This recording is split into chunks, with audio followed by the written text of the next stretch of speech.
Sorry. Hey, Dalton. Well, I know Georgia was the #1 defense coming in. Just how tough were those guys? And were they even better maybe than you expected?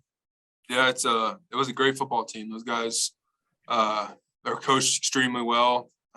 It's an elite group of guys they've got in there, and they're #1 defense and #2 in the country for a reason. I know you guys had several penalties and some false starts. I think you had 3, I think. Was it the noise and not having played like a true road game in a couple of years, or was it just because you're trying to get a jump because those ends are so good? Or what do you think happened on the false starts? Yeah, obviously the noise played a big factor in the first half. Just we made too many mistakes. There's no excuses for it. No noise, no nothing. We made mistakes that shouldn't have happened. It's on our backs to fix those mistakes. And it's time to bounce back from it now too. As an O-line, that's not how we play. Those mistakes are not what we are, not who we are. And we're intending to make that never happen again. Thanks. Let me know if you got questions for Dalton.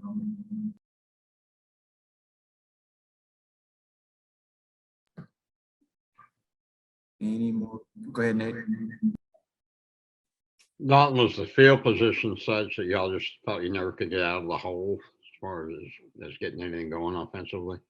No, I mean, the defense did a great job of doing what they needed to do. And we as an offense just got to execute better, especially as an O-line. And it's hard because we allow those penalties to happen and you're starting behind the sticks 1st and 15. That's not a good starting point. It's easy on a defense to close that distance down and make you 3rd and long when you have the time. And we just got to get better at it. As an O-line, we got to get better at it. Thank you. Clay. Dalton, what was the message from Coach Pittman afterwards? And I'm sure y'all talked about penalties and how to respond, but just curious to what that was like. Yeah, his entire message is we can't let one turn into 2. Our goals are still our goals. This loss has nothing to do with changing those goals. We still have opponents in the West we need to go after, and we can't dwell on this. We cannot let this turn into 2 losses. Bob.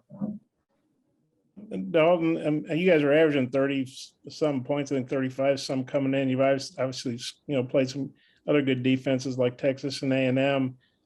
But how frustrating is it to get shut out? And obviously that you never want that to happen. Yeah, it's incredibly frustrating, especially with the O-line. We were incredibly frustrated at our lack of performance, and we're going to do a much better job come next week. And especially, we just didn't play like ourselves. We didn't play like we should have. We didn't play like ourselves, and we got to get better at that. And I know you guys' confidence had to rise with each one of these big wins you've been having.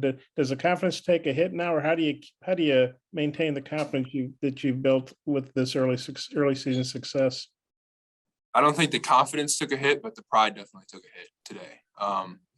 Especially with, again, I keep saying, especially with the O-line, our pride took a hit, but I know our group, I know that offense, I know that defense, I know our dang team, and we're going to bounce back from this. There's no doubt in my mind.